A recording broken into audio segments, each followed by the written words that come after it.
ఇల్లు మారింది, నా నడక మారింది అని చెప్పి కదా అనుభవించడం తెలుస్తుంది. అది మిగతా తెలియక ఏదైనా అంటూ ఉంటారు అనుకోండి. సో నా జీవితంలో నేను ఎప్పుడైతే దేవుని కాకించ నింపబడ్డానో అప్పుడు దేవుడు ఒక్కసారి పిరికితనం అనే ఆత్మను నాలో నుంచి తీసేశాడు.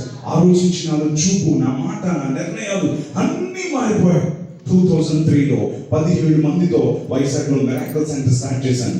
అదే సమయంలో ఎన్నో నిరాశలు వచ్చినప్పుడు, ఏ స్ట్రీట్ లో అయితే నేను చిన్నప్పుడు ఒక అరుగు మీద పడుకున్నాను, అదే మెయిన్ రోడ్ లో ఫస్ట్ ఎయిర్ కండిషన్ చర్చ్ పెట్టడానికి దేవుడు నాకు కృపను అనుగ్రహించాడు. ఏ విశాఖపట్నంలో అరుగు మీద పడుకున్నాను, అదే విశాఖపట్నంలో ఈ రోజు 7,000 మంది సంఘానికి నన్ను కాపరిగా దేవుడు ఆశీర్వదించాడు. మిరాకిల్ సెంటర్ 7,000 మంది కంటే ఎక్కువ మంది సభ్యులు వచ్చి ఆరాధన చేస్తూ ఉన్నారు. ప్రతి ఆదివారం 8 ఆరాధనలు జరుగుతూ ఉంటాయి. దేవుడు అంత మాత్రమే కాదు, 146 దేశాలకి పరోక్షంగా, 23 దేశాలకి ప్రత్యక్షంగా నేను వెళ్ళి దేవునికి వాక్యాన్ని ప్రకటించడానికి